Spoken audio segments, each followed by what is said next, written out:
Well, I'd like to start with a quote, with this quotation, a piece of advice given by the Bastard de Vertin to William, Count of Oosterwald, son of Albrecht von Bayern, the Count of Holland, in 1396. On gloire son genre de faits et d'exploits, et au cas que vous en les avez, vous en ferez bien votre besoin. It translates as, it translates as Englishmen are people of deeds and actions, and if you can engage with them, your needs will be well served. Well, here's my slightly naughty amendment to that piece of advice, and perhaps it's what the bastard really meant to say, and which sums up the subject of my talk today. On gloire surtout ceux de Norfolk, son genre de faits et d'exploits. Englishmen, especially those from Norfolk, are people of deeds and actions. Well, joking aside, my paper is somewhat out of kilter with those of the other speakers here today. They are talking about the people who came into Norfolk, whereas I am talking about the people who went out. Indeed, when we look at the history of Norfolk and the Low Countries, we often tend to place the emphasis on Netherlandish incomers, but it's frequently overlooked that in the Middle Ages and later, Norfolk people went in the other direction as well, in connection with trade, commerce, education, religion, and an area which is often forgotten, with military matters. Perhaps the best known 14th century instance of Norfolk soldiers fighting in the Low Countries was the so-called Crusade in Flanders in 1383, which was led by Henry de Spencer, Bishop of Norwich, and in which many men-at-arms and archers from this county participated. Today, I'm going to consider an episode which is much less well known. Indeed, it's almost totally unknown to a British audience, but in which some Norfolk men played a part. I'm going to base much of what I'm going to say on some significant, but perhaps unusual and unexpected primary sources. This 1396 episode was loosely set within the wider canvas of the 100 Years' War. So first, let's just take account of the general situation and some of the dramatis personae. The series of conflicts known as the 100 Years' War lasted from 1337 to 1453. Its 14th century phase witnessed two main periods of open hostilities between England and France, 1337 to 60 and 1369 to 1389. The war obviously provided numerous soldiering activities, and from the 1330s onwards, generations of Englishmen, including soldiers from Norfolk, had become accustomed to fighting in France and elsewhere on the continent. An undertaking which, although dangerous, could also be very profitable. And that potential for profit obviously diminished in periods of peace. So English soldiers became very adroit at finding other opportunities for military action with its attendant rewards. When you look at this, look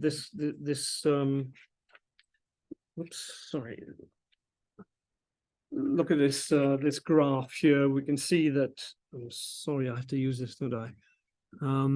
There's a gap here. In 1360, the Treaty of Bretigny brought in almost a decade of peace between England and France. English soldiers had no fighting to do in France itself, so they went into the Iberian Peninsula. There was in Castile there. They went into Brittany to participate in the civil wars there. Some of them pillaged on their own account in different parts of France and went into Italy as well, with people like Sir John Hawkwood in the Free Companies.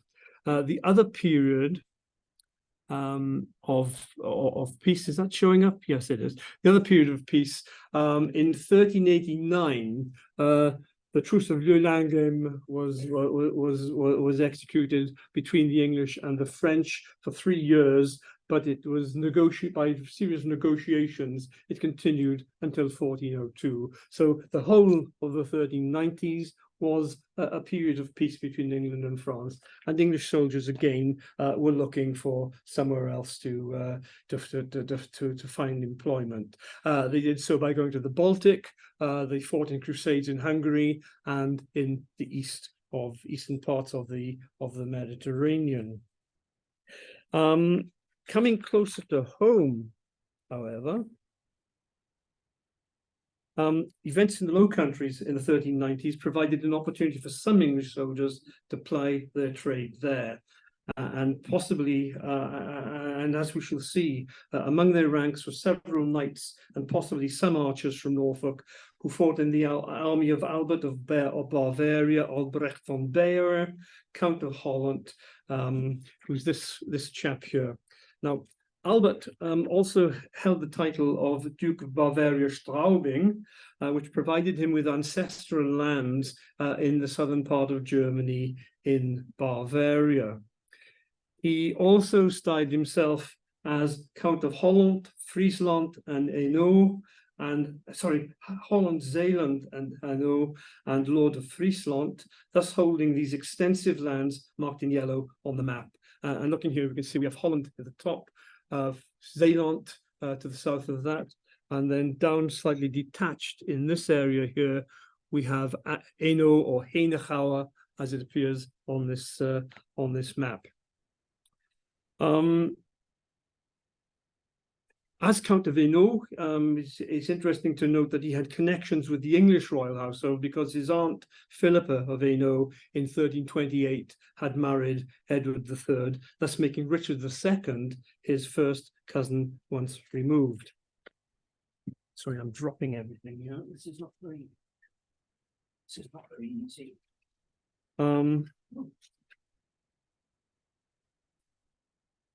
So I shall need to get something to support myself. So it's falling all over the place, yeah.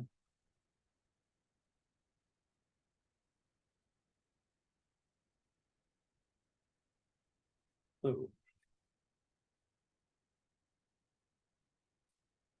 So I got this. I got one here, yeah. So it's holding the microphone quality problem.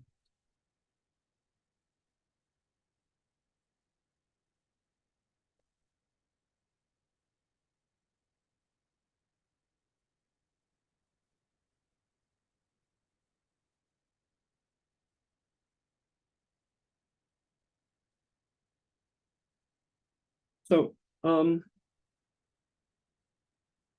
say Holland, Zeeland, Hainaut, and then this little bit called Oosterwand or Oosterwand in the south, and then the pink area up in the north is Friesland. Now, the Counts of Holland from the mid-12th century onwards had claimed lordship over Friesland, but the authority there had always been tenuous at best. Since the early 14th century, they sought to reinforce their dominion over the recalcitrant Frisians, who constantly asserted what they called Friese Vrijheid, Frisian freedom.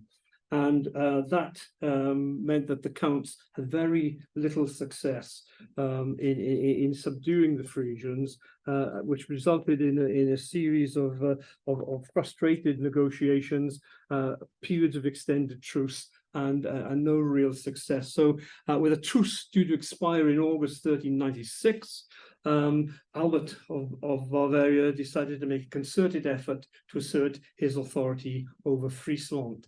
The campaign which he embarked upon is detailed in an excellent study by Antoon Janse called Grenzen aan de Macht, de Friese Oorlog van de Graven van Holland omstreeks 1400. Limits on Power, the Frisian War of the Counts of Holland round about the period 1400.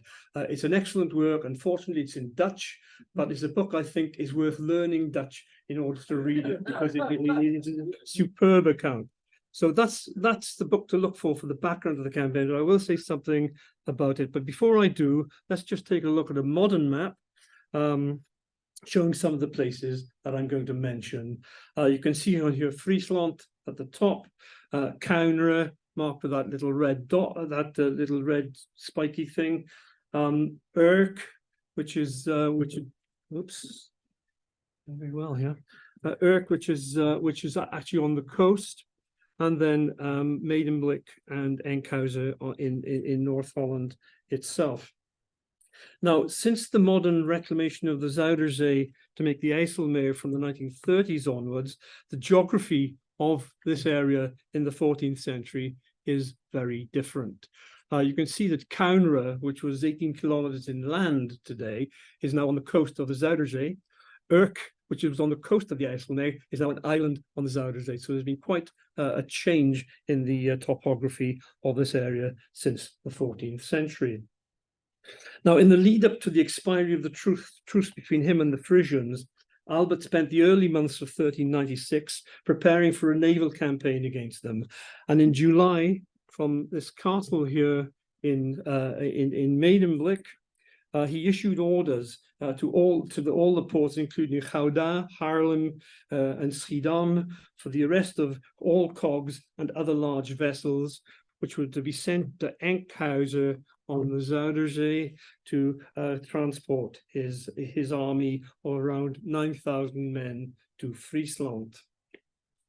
At the same time, armaments, including guns, gunpowder, and gunstones, were purchased. Provisions garnered for the army included large stocks of wheat, live cattle and sheep for slaughter, and numerous barrels of beer, of course. And then to transport these supplies, a flotilla of smaller ships was also amassed at Enkhuizen. So the troops mustered there during August, and then on the 27th they embarked in the large fleet across the Zuiderzee, landing at Kaunra on the eastern shore, just outside the Frisian border. They first of all met resistance, but managed to land. After a couple of days skirmishing, on the 29th, they fought a battle where those crossed swords are, near the latest settlement of Schoterzeel. It's sometimes called the Battle of Schoterzeel, but Schoterzeel wasn't there at the time. But that was fought on the 29th of August, and his army decisively defeated a Frisian force of around 11,000 men. However, the battle resulted in no distinct advantage, because Albert and his armored men came to grief in the rather marshy lands around that area. So they stayed for a week or so and then returned to Friesland on the 6th of September, ending what had been an exceedingly brief and not very spectacular campaign. In fact, there was a postscript in the following year, and in 1398, there were two further incursions into Friesland by Albert or his son William, Count of Oosterwand. And in both those later excursions, Norfolk knights were involved as well, of which more later. So the campaign of 1396 was a bit of a damp squib, but let's now consider Albert's fighting men. Unlike contemporary English armies, which were raised by the indenture system, the force of around 9,000 men which Albert assembled was heavily reliant on the military service due to him from the feudal vassals and the towns in Holland, Zeeland, and Hainaut. These were supplemented by a sizable contingent of soldiers from his ducal lands in Bavaria, and he also received troops from the Duke of Burgundy and from France and England. The chronicler Jean Froissart recounts how Albert solicited military support from the King of France, who responded, quote, with an army of 500 spearmen out of France and Picardy. And we've heard about Picardy earlier this morning.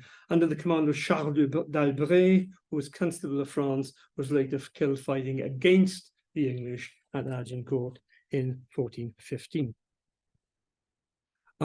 Albert also sent the wonderfully named Fierabras, we met him in my first slide, the bastard de Vertin, as an envoy to his relative Richard II of England, asking if Richard would provide him with knights, esquires, and archers to participate in a military campaign against the disobedient lordship of Friesland. Because, as the bastard explained elsewhere, Englishmen are in general brave and expert in deeds of arms. Now, Froissart notes that in response, Richard sent certain men-at-arms and 200 archers under the direction of 3 gentlemen, one called Cornwall, another Colville, knights, the third an esquire, I know not his name. So that's not very precise, but the chronicler, or the continuation of the chronicler, Johannes de Baker, stated more precisely that there came from England the Count of Scales, the Monsieur Cornwall, Monsieur Colville, Monsieur Bitterly, and Monsieur Morley, knights with many good men and about 600 archers. And although de Baker's chronicle differs from Froissart's over the number of English archers, it was far more exact about the names of the knights whom Richard sent. But unsurprisingly, while the knights are named, we have no names for any of the archers. However, the names of 8 of them are given in a rare surviving account roll of William Count of Osterwont. 70 archers, English archers, appear there, but 8 are named. And of those 8, 2 of them may have come from Norfolk. So the top one there, Jan of Gievoort, is that John of Gaywood? Interestingly, that's the way the name appears in the document. It's Jan of Gievoort, not Van Gievoort. So he's obviously English. The third one down is Robert Holt. Again, is that a place name? There is a Holt in Norfolk. We can't be certain, but maybe these people, some of these people were Norfolk archers. Well, the precise arrangements for raising the force in England and dispatching them to Holland remain unknown. Since it was not a royal army, no indentures were deposited with the exchequer as a prerequisite for the payment of troops. So the usual sources for the study of 14th century English military organization are not available in this instance. We can assume, however, that as in the case of another private initiative, the Bishop of Norwich's crusade in 1383, the English captains involved in this force drew upon their personal and local connections to raise the necessary manpower. Well, if this had been an English royal expedition, these are the kind of documents we would have expected to encounter. Here we have the records for Thomas Erpingham on the Agincourt campaign, his indenture with Henry V, his first muster roll before the army embarked at Southampton, and his final muster roll after the campaign had completed. And these are all in the National Archives in Kew.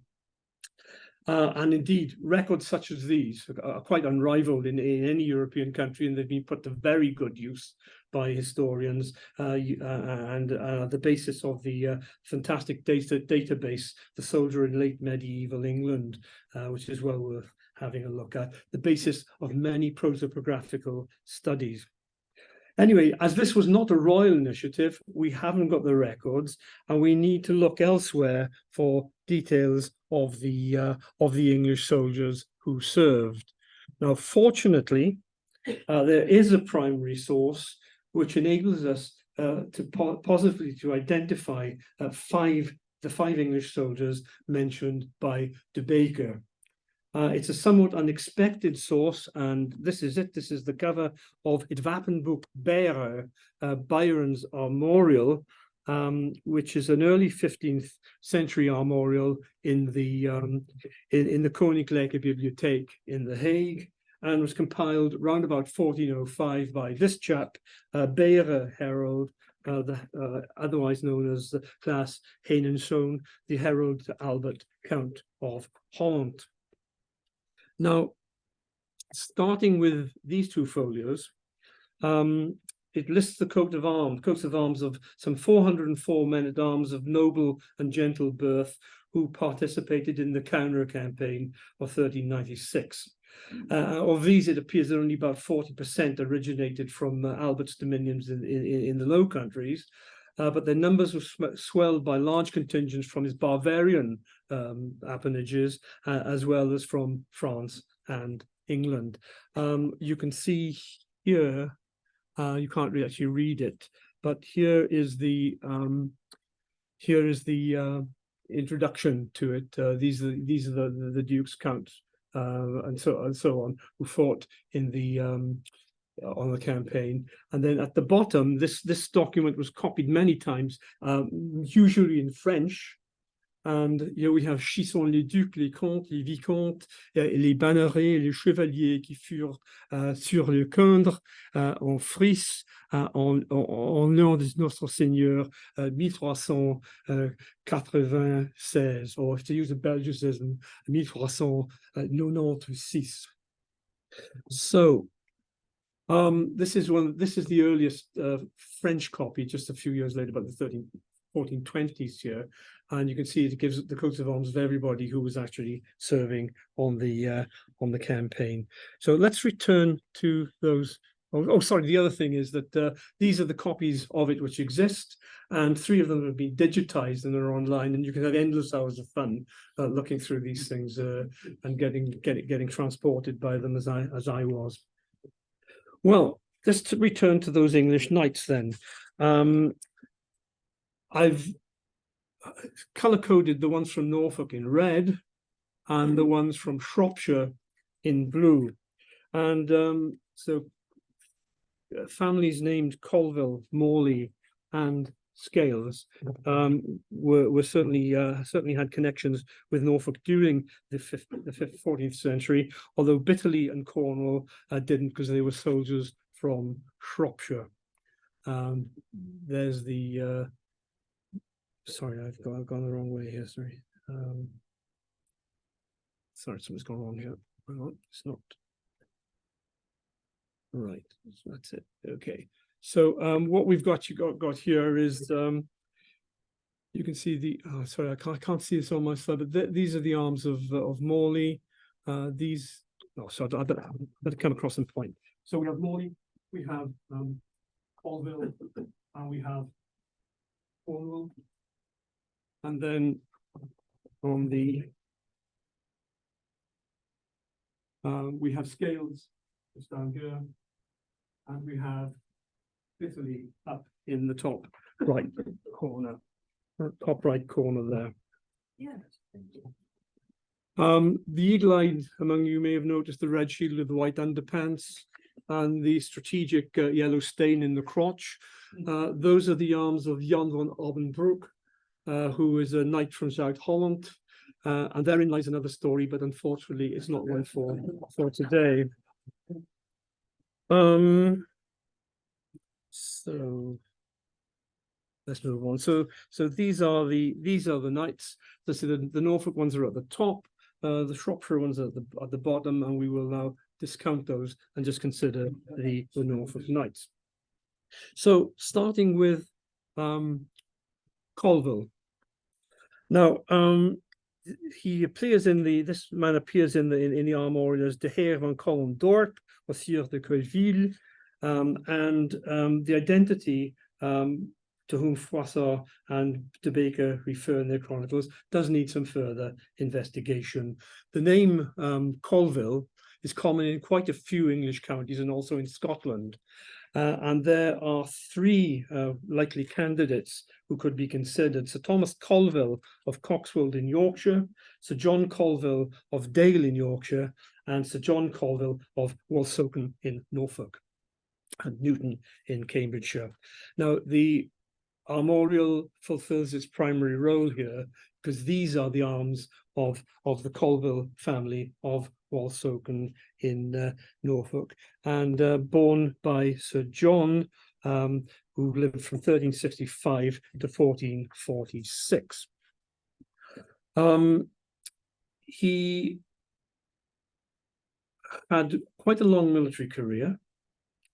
In June, and in fact, it was continue after this date. In June 1398, he returned to the Netherlands, to Holland, and took part in another campaign in Friesland, where he actually took with him a retinue, if the sources to believed, of 1,400 men. He served with 1,400 men, very large retinue in 1398 in William Count of Oosterwald's invasion of that year.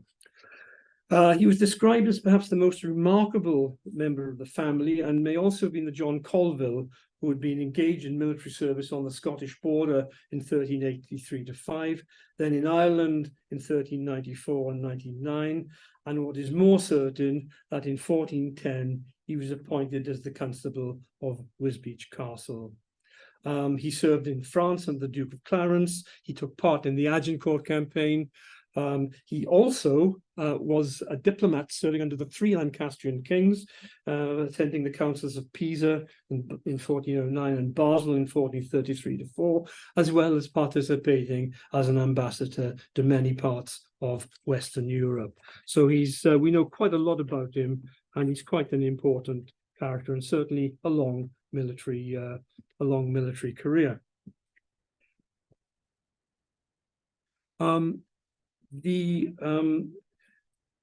The Heer van Scasels, or the Count of Scales, as he was described by de Baker, was actually Robert de Scales, 5th Baron Scales.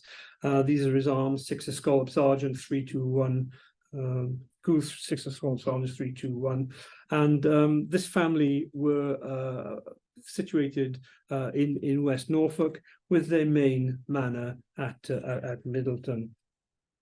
Compared with the other two Norfolk knights who took part in the Friesland campaign, details of his early military career are somewhat sketchy, suggesting the possibility that this episode may have possibly been his first his first actual experience of military service.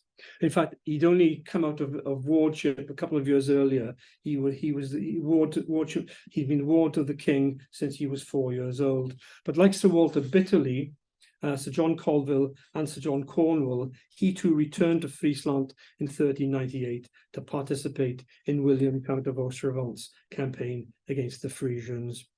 And he's known subsequently to have served on Richard II's ill-fated Irish campaign in 1399, although after the accession of Henry IV, he became a staunch Lancastrian. He saw some service in Scotland and in Aquitaine, but then died in 1402, and is buried in Blackborough Priory near Lynn.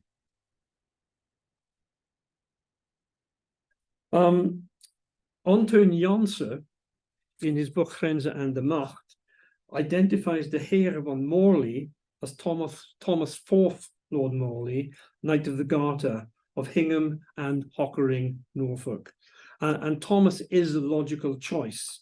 He was a famous warrior with a long and distinguished military career. He'd fought in Brittany, he'd fought in various parts of France. In 1386, he'd been responsible for the surveying and fortification of Great Yarmouth against a possible French attack. He took part in Richard II's disastrous campaigns in Ireland, and he was also on the Agincourt campaign, although he didn't actually appear at the battle. Now, if it were Lord Morley, these would have been the arms, the ones you see in the bottom right of the slide, the Indifference Morley arms of a lion rampant sable, argent, a lion rampant sable, crowned, armed, and langed gules. But if you look at the two shields at the top, there is quite a significant difference. There's a red label of 5 points across the lion. So this says that it's not Thomas Lord Morley. It is, in fact, Sir Robert de Morley of Morley in Norfolk and Friesland in Suffolk. Now, we have his seal here in the Norfolk Record Office. It's rather badly damaged and it's very badly rubbed. But if I highlight that, you can see on this, make out the shield and the lion rampant. And then if I highlight in a slightly different way, you can see the label across the top of the lion there. So as Robert de Morley Jr., he served as a man-at-arms during John of Gaunt's Castilian expedition in 1306. Then was again with Richard II in Ireland in 1394. He was on garrison duty in Calais in 1398 and also took part in the Agincourt campaign. So quite a long military career, but unlike the others, which I didn't mention, the two others had extensive experience in civilian administration in Norfolk, and there's no trace of his having acted in that particular capacity. So the three Norfolk soldiers involved in the Friesland campaign formed a small, clearly identifiable group within Albert's army. And like the other two English knights from Shropshire, were all of gentry or noble stock. All five, therefore, had a great deal in common with one another, reflecting the universality of the martial experience shared by soldiers from many different parts of the country. In civilian life, within their own counties, they all belonged to a local elite which operated firmly within its own social networks, and such networks were easily transferred to the wider canvas of the military sphere. Indeed, it was through connections such as these that soldiers got to know one another, often over long periods of time, and this stood them in good stead when manpower was sought for the next campaign. What's interesting as well is, and we haven't got any evidence for it, but almost certainly each one of these knights would have brought a retinue with him, possibly retainers from their manors back in Norfolk. So the English soldiers who were present in Friesland in 1396, the links between them in Norfolk cases certainly pre-existing, but in other cases forged on the campaign, remain very strong. And therefore, 4 out of the 5 Englishmen who were in the campaign of 1396, Bitterly, Colville, Cornwall, and Scales, returned to fight for the Count of Holland again in 1398. And then on this occasion, they were joined by another Norfolk knight, Thomas, 5th Lord Bardolph of Wormgay, and that's his shield there. I was going to expand on this, but I haven't got time, I don't think, so I'll stop at that point and just come to my conclusion. So, Albert, Count of Holland's Friesland campaign of 1396 may have proved inconclusive in respect of resolving his issues with his Frisian subjects, but it has served to provide us with a clear example of how English soldiers eagerly took opportunities to find martial employment in periods when their own country was at peace with its usual French adversary. It's perhaps significant that of the 5 named English soldiers in the campaign, 3 came from well-known Norfolk families, 2 of whom, moreover, were from the senior baronial families in the county, Scales and Morley. And of course, you could add Bardolph to that. That's the 3rd important baronial family in Norfolk. And moving in the same stratum of society, these men were doubtless known to one another in civilian life in Norfolk, and as mentioned above, through personal contacts, they would also certainly be brought to bear when it came to military matters, turning county neighbours into comrades in arms, and ones who might also bring with them retainers, as I said, from their own manors. So as Philip Cawdry and James McGee have clearly shown in their important studies, such personal and local connections were always important elements which could be and were drawn upon in the recruitment of English fighting forces during the 14th and 15th centuries. It's fortunate also that an unexpected but significant primary source in the form of the Wapenboek Bearer, which is effectively a muster roll, that wasn't its primary intention, but it serves as a muster roll, has survived to give us, through its remarkable heraldic evidence, information about the English and particularly the Norfolk soldiers who took part in this campaign. Thank you very much.